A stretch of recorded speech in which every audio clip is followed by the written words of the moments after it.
Bonjour à tous, j'espère que vous m'entendez bien, j'espère que vous allez bien.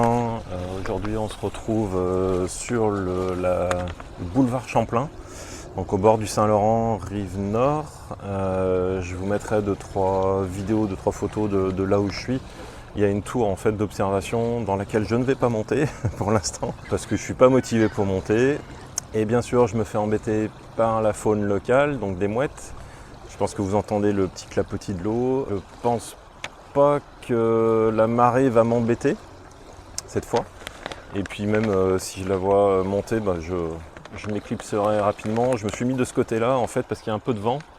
Je voulais faire des vidéos, des images au drone, mais il y a trop de vent pour le faire voler, donc il volera pas, puis il volera une prochaine fois, vous le verrez en vidéo dans une prochaine fois. Voilà, donc quelques petits sujets, vous êtes maintenant habitués. On va reparler aussi des commentaires. Un commentaire, moi j'ai juste une petite requête à faire par rapport aux commentaires, un peu de politesse. Il y en a qui me balancent des trucs sans dire bonjour, au revoir ou quoi que ce soit, en voulant me donner des leçons. Sois un petit peu poli, puis déjà je vais te répondre. Et puis un peu plus constructif aussi, donc voilà. Mais ça, je commence à m'y faire de plus en plus. Je passe au travers. J'avais noté aussi que si vous vouliez me rencontrer, c'est possible, hein. Je ne suis pas juste au travers d'une vidéo. Si vous voulez me rencontrer à Québec ou à Lévis, dans les environs, c'est possible. J'ai d'ailleurs fait une rencontre jeudi dernier avec un couple qui est arrivé sur Trois-Rivières, donc Alex et Alizé, coucou. On a passé une bonne soirée ensemble. Donc là, le moyen de me contacter, c'est par la page Instagram, le compte Instagram. Je vous le remettrai dans la description en dessous. Vous m'envoyez un message. Maintenant, je pense avoir suffisamment de notifications pour rien rater au niveau des messages. Et puis on s'organise, hein, même si c'est que pendant vos vacances, une semaine, ou vous êtes de passage ou je sais pas quoi, ou vous venez habiter ici, voilà, on peut aller boire un coup, on peut aller manger un morceau un soir ensemble, c'est tout à fait faisable. Et puis là, en l'occurrence, Alex et Alizé, ça a bien matché, donc j'espère qu'on gardera contact sur la longue durée. On a des passions communes, on a un petit parcours à peu près similaire. Voilà, c'est cool, ça permet de rencontrer des gens. Bien sûr, c'est des Français, mais bon, on se serre un peu les coudes. C'est un petit peu normal. Mais voilà, tout ça pour dire que si vous voulez qu'on se rencontre, c'est tout à fait possible. Contactez-moi sur la messagerie d'Instagram. Je voulais vous demander aussi, est-ce qu'il y a des choses que vous aimeriez voir en vidéo, en particulier sur Québec-Lévis? Est-ce que, je sais pas moi, des lieux que vous aimeriez voir spécifiquement, que vous voudriez que je teste, des activités que vous voudriez que je teste, des restos aussi, des choses à manger, que ce soit restaurant ou fast-food ou quoi que ce soit. Là, j'ai prévu une vidéo en fait sur une comparaison entre Beko, Krispy Kreme, Mr Puff. Bon, c'est pas tout à fait le même registre en fait de choses qu'ils proposent, mais voilà, ça donne une idée en fait de ce qu'il y a, de ce qu'on peut trouver comme gourmandise en l'occurrence. Mais voilà, s'il y a des restos spécifiques que vous voulez que je teste ou quoi que ce soit, dites-le moi, et puis j'irai peut-être pas faire une vidéo complète, mais ça me permettrait de faire une vidéo avec 3-4 restos testés, pas forcément les comparer, mais au moins les tester, et puis vous montrer un petit peu la diversité de ce qu'on peut trouver sur Québec. Donc si vous avez une adresse spécifique qui vous interpelle, dites-le moi, et puis je le note et je prévoirai de le faire. Alors je ne vais pas tous les faire dans la même semaine non plus, mais sur une durée d'1 ou 2 mois, c'est tout à fait jouable. Donc voilà, n'hésitez pas à me le mettre dans les commentaires. Activités et resto, et puis même d'autres choses, hein, si vous avez d'autres idées, je suis preneur. Ah oui, puis je vais tester aussi des poutines, plusieurs poutines. Moi j'ai déjà fait mon choix. Alors j'ai pas tout testé, mais pour l'instant, dans les poutines, on va dire abordables, pour moi il n'y a pas photo, c'est Salvatore, Pizza Salvatore, qui font des très très bonnes poutines, notamment la barbecue ultime, mais j'en reparlerai dans une autre vidéo. Dans les petits sujets que je voulais aborder, j'avais noté que pour les bus, en fait, quand vous voulez monter dans un bus et que vous êtes à vélo, c'est possible en fait de poser son vélo à l'avant du bus. Ils installent entre le mois de mai et le mois d'octobre une espèce de rampe, ou je sais pas comment, un porte-vélo tout simplement.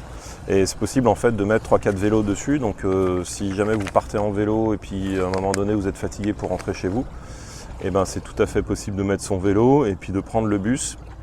Donc j'incrusterai quelque part par là une photo de vélo sur des bus, ça ne sera pas la mienne. de photos. Mais voilà, c'est assez intéressant. Je ne sais pas si ça se fait ailleurs. En tout cas, en France, je ne me semble pas en avoir vu des choses comme ça. Et puis, c'est toujours sympa parce que soit on est dans un endroit qui n'est pas desservi par les bus et puis à ce moment-là, on peut s'y rendre avec son vélo et puis continuer avec son vélo. Soit, voilà, si on est fatigué, on peut rentrer assez facilement. Donc ça, je trouve que c'est plutôt cool. Toujours avec les bus, j'ai vu en fait que à Québec, à partir de 20h, je crois que c'est 19h30 à Montréal, c'est possible en fait de demander l'arrêt, la descente entre deux arrêts. C'est-à-dire que voilà, le bus en fait il a son trajet avec un certain nombre d'arrêts qui sont bien spécifiques, là où prendre le bus justement. Et on peut le soir à partir de 20h descendre entre deux arrêts, en fait là où on veut. Si on estime qu'on n'est pas forcément en sécurité, en tout cas c'est un service qui est proposé par les transports en commun. Je sais que ça se fait à Québec, bien évidemment, à Lévis, bien évidemment à Montréal. Et je crois que maintenant aussi en France, en fait, je ne veux pas dire de bêtises, je suis plus trop au courant de ce qui se passe en fait en France. Mais moi à l'époque, quand j'ai quitté la France en 2021, il ne me semblait pas que ce service était proposé. Maintenant c'est peut-être le cas, dites-le moi là, les Français, si vous êtes au courant de ce genre de choses. Alors désolé s'il y a un petit peu de vent, je pense normalement le son devrait être correct avec la petite bonnette là.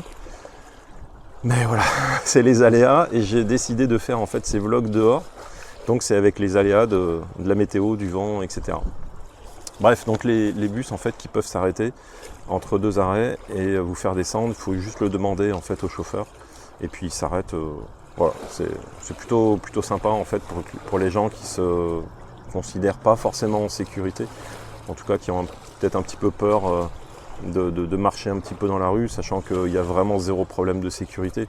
Moi, j'ai jamais entendu parler de personnes qui se sont fait agresser, puis j'ai même des amis qui me confirment qu'elles marchent la nuit pour rentrer sans problème, 22, 23 heures, aucun problème de sécurité. Une petite info par rapport au permis de conduire, le Québec a des accords avec un certain nombre de pays, dont la France. Je ne sais pas quels sont les autres, mais il y en a une vingtaine, je crois, à peu près de pays. Donc cet accord en fait permet de ne pas avoir à repasser un test de conduite quand on arrive dans le pays. Parce que ce qu'il faut savoir, c'est que son permis de conduire est valable 6 mois au Québec, et à partir de ces 6 mois, il faut absolument faire une conversion avec un permis de conduire québécois. D'ailleurs, je préconise si vous faites l'immigration au Québec, de faire cette démarche dès que vous arrivez, parce que les délais peuvent être assez longs. Et il y a des fois où vous pouvez arriver à dépasser en fait ces 6 mois, donc si vous faites contrôler, ça peut être un peu délicat, même si vous pouvez quand même prouver que vous avez fait la demande et puis que votre rendez-vous il est après cette période des 6 mois. Bref, toujours est-il que voilà, quand on habite ici, il faut faire une conversion de son permis de conduire, et pour les pays qui ont des accords, donc comme la France, c'est purement administratif en fait, il suffit de prendre rendez-vous, aller à la SAC, et puis faire cette conversion. Je crois qu'ils prennent une photo. Moi il me semble qu'ils avaient pris ma photo. Bah oui, parce qu'ils prennent la photo pour mettre sur le permis, sur le nouveau permis. Et puis voilà, par contre pour les pays qui n'ont pas d'accord, il faut repasser un test de conduite. Donc là je ne sais pas trop en quoi ça consiste. Il me semble qu'il y a minimum 1 heure de cours en fait, d'apprentissage on va dire. Et il y a donc un test de conduite pour pouvoir obtenir son permis.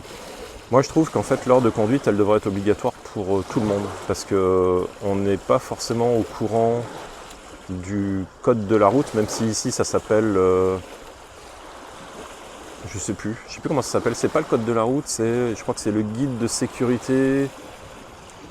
Bref, les Québécois qui regardent cette vidéo, dites-le moi en dessous. En tout cas en France on appelle ça le code de la route, c'est ce qui définit les règles de conduite. Ouais, donc je pense que cette heure de conduite devrait être un peu obligatoire, parce que le système notamment de tourner à droite au feu rouge qui est autorisé, la différence en fait des lumières justement, du feu vert clignotant, rouge clignotant, etc. Tout ça c'est des petites notions, si on ne va pas chercher par soi-même, on arrive ici puis en fait on est tellement perturbé qu'on en arrive à faire des erreurs. D'ailleurs j'ai fait une vidéo sur les quelques règles de conduite, donc cherchez sur la chaîne, ou alors je le mettrai en fin de vidéo. Mais voilà, je trouve que cette heure devrait être obligatoire. Elle est obligatoire pour les personnes qui viennent de pays qui ne sont pas avec un accord avec le Québec. Et pour les pays qui ont un accord avec le Québec, il n'y a pas cette heure de là, c'est purement administratif.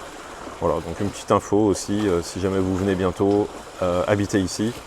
Vérifiez sur le site de la SAC, je le mettrai en dessous dans la description, si votre pays il est dans les pays avec des accords. Deux dernières infos. La première, en fait, on vient de commencer ce qu'on appelle les vacances de la construction. Donc là, je tourne le dimanche 21 juillet, depuis hier. Et il y a le Saint-Laurent qui s'affole là, je sais pas pourquoi, pourtant il n'y a pas de bateau qui est passé là. Bref. Depuis hier, on a commencé les vacances de la construction. Donc, qu'est-ce que c'est ? C'est des périodes de 2 semaines de vacances en été et en hiver, pendant lesquelles en fait toutes les personnes qui sont dans la construction, donc les artisans, enfin, je sais pas, moi je connais pas trop ces métiers-là, mais voilà, tous ceux qui font de la fabrication, notamment les maisons, etc. Si vous faites construire votre maison, vous savez que pendant ces 2 semaines, il se passera rien. Donc les dates en fait c'est en été, donc du 21 juillet, voilà, ça a commencé aujourd'hui d'ailleurs, jusqu'au 3 août. Donc c'est 2 semaines obligatoires pendant lesquelles ces métiers-là, en fait, tout ce qui est chantier et construction bénéficie du congé. Et puis en hiver, c'est du 22 décembre au 4 janvier. Donc quand je dis c'est obligatoire, c'est vraiment effectivement obligatoire de s'arrêter pendant cette période-là. Et j'avais noté d'ailleurs sur Wikipédia que la Commission de la construction du Québec, donc la CCQ, est chargée de faire respecter la loi sur les relations de travail, la formation professionnelle et la gestion de la main-d'œuvre dans l'industrie de la construction qui encadre l'industrie de la construction au Québec. Voilà. Une phrase pompeuse, tout ça pour dire que c'est eux qui surveillent que ce soit bien respecté, etc. Puis qui peut-être doivent mettre les dates. Je ne sais pas exactement, mais voilà, en tout cas c'est comme quelque chose qui est quand même très normé, très cadré. Puis voilà, donc 2 semaines, la semaine de la construction, et généralement c'est là où la plupart, enfin pas la plupart, mais beaucoup de Québécois partent en vacances. D'ailleurs je l'ai remarqué dans les magasins, ça commence à se vider, sur la route c'est presque vide. Ils partent au chalet, ils partent ailleurs, je ne sais pas où. C'est peut-être aussi la période pendant laquelle toutes les locations doivent peut-être être un peu plus chères, je ne sais pas.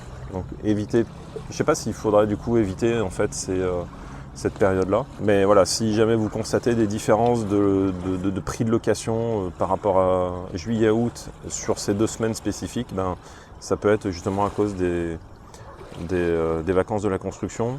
Du coup peut-être éviter en fait cette période-là parce que tout le monde va être en vacances, puis ça va être blindé sur les lieux de vacances, alors que en soi, finalement moi je suis content de travailler sur cette période-là parce que ça va être tranquille quoi. Malgré tout, j'ai un ami avec sa petite famille qui arrive là à l'instant, là il a dû atterrir à Montréal, donc il va faire la route jusqu'à Québec. On va quand même passer 2 semaines ensemble qui vont être sympas. Ça sera aussi l'occasion d'ailleurs de certainement faire des vidéos, même si je vais les emmener dans des lieux que j'ai déjà filmés, Woodouly Park, Aquarium de Québec, Megapark, etc. Donc je ne vais pas forcément filmer ça, mais dès qu'on va faire une nouvelle activité, vous en profiterez aussi par procuration. Et dernière info assez importante, c'est pour toutes les personnes qui sont sur permis de travail, fermé ouvert et permis d'études, fiche visiteur, etc. Enfin tout ce qui est statut temporaire, les règles en fait pour renouveler son permis avec la technique du tour du poteau, elles se restreignent un peu plus, elles sont un peu plus, je perds mon vocabulaire là cet après-midi, elles sont un peu plus restrictives, c'est-à-dire que, alors déjà pour remettre dans le contexte, le tour du poteau en fait ça consistait, et on l'a fait l'année dernière, je l'ai filmé, ça consiste à sortir du Canada en voiture ou à pied, se faire refouler à la frontière américaine pour revenir et passer la douane canadienne, et là on fait la procédure administrative de renouvellement des permis que j'ai cités juste avant. L'objectif en fait c'est de faire un renouvellement de permis tout de suite, de ne pas avoir de délai, sachant que cette procédure elle est faisable par internet et donc forcément ça prend un petit peu plus de temps, 1 mois, 2 mois, 3 mois. Donc si on veut en fait s'éviter ces délais là, il y avait la technique du tour du poteau. Ce qu'il faut savoir c'est que les douaniers ils n'aiment pas trop cette procédure-là. Et moi, on me l'avait bien fait comprendre d'ailleurs l'année dernière, en me disant, déjà, ils prétextaient qu'il y avait des quotas et donc on nous avait refulé au premier poste de douane et puis on était allé sur un autre. Et puis il m'avait bien dit en fait les douaniers ils sont d'abord là pour intercepter les gens qui rentrent avec de la drogue, des armes, etc. Machin.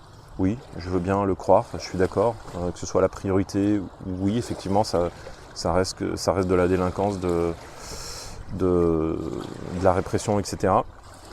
Malgré tout, faire une procédure administrative, ça reste dans ses tâches. Donc voilà, je me suis... Enfin, moi comme beaucoup d'autres, on se permet de le faire. Sauf que maintenant, il y a eu en fait des restrictions qui ont été faites sur la frontière en fait québécoise et ontarienne aussi, et Colombie-Britannique même d'ailleurs. Il y a 12 points en fait qui sont sur lesquels maintenant le tour du poteau est restreint et on doit maintenant prendre rendez-vous. Donc il y a des heures en fait bien particulières pendant lesquelles on peut faire le tour du poteau. Mais en plus il faut prendre rendez-vous. Alors l'avantage, moi je trouve qu'avec le rendez-vous, c'est que du coup on a une heure spécifique, on a notre dossier et puis ça passe, sauf s'il y a des retards bien sûr, mais au moins ça passe tout de suite. Parce que nous quand on l'avait fait, ça nous avait pris 4 heures parce qu'on avait beaucoup attendu. La procédure en elle-même, elle avait dû peut-être prendre, je sais pas, 30 minutes, 45 minutes, 1 heure. Mais au total, on avait attendu bien 4 heures au poste de douane après avoir fait le tour du poteau. Ils instaurent en fait ces règles-là parce que, pour revenir à ce que je disais tout à l'heure, la priorité de leur boulot, de trouver des armes, de la drogue, etc. Et puis aussi pour désengorger les frontières de toutes les personnes qui veulent faire cette procédure-là. Même si ce jour-là, on était, je crois, 1 ou 2 voitures seulement à l'avoir fait et tous les autres, ils étaient à pied. En fait, ça se voyait que c'était des espèces de voyages organisés en bus. Ils étaient tous là avec leur dossier à la main en file indienne. Et puis il y avait une voiture ou un bus quelque part qui attendait, qui les avait amenés de Montréal le matin et puis qui les ramenait après avoir fait leur renouvellement de permis. Donc voilà, je vous remettrai en fait les informations des articles que j'ai trouvés, là je les mettrai en dessous dans la description. Donc attention, si vous êtes bientôt en fin de permis, faites-le en ligne en priorité, sachant que si vous n'avez pas votre permis avant la date de renouvellement, il y a une espèce de permis transitoire ou je sais pas quoi. Là, il faut vraiment se renseigner en fait, soit auprès d'avocats spécialisés en service d'immigration, soit directement sur les sites du MIFI, du gouvernement, etc. Moi, je fais juste part de mon expérience. Je retranscris en fait des informations. C'est pas moi qui vais vous donner explicitement tel ou tel conseil pour telle ou telle procédure d'immigration. Chaque cas est individuel, chaque cas est différent.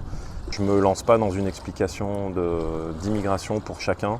C'est pas mon métier, il y en a qui le font bien mieux que moi. Par contre, effectivement, c'est payant. Mais au moins, vous avez un bon service. Et c'est ce que d'ailleurs j'ai fait moi pour la procédure du CSQ. Donc, pour revenir à l'info essentielle, attention si vous voulez faire le tour du poteau. C'est très cadré maintenant. Il y a des heures, il y a des postes de douane qui l'acceptent. Il y a des rendez-vous à prendre, etc. Sinon, procédure en ligne, il n'y a aucun souci. Et puis ça se fait bien. Et ben voilà, je vois que le soleil est revenu. Le Saint-Laurent se redéchaîne à nouveau. Je vois qu'il y a un bateau qui est venu au loin. Est-ce que c'est lui qui commence à faire des vagues? Il y a des chances. En tout cas, c'est ça.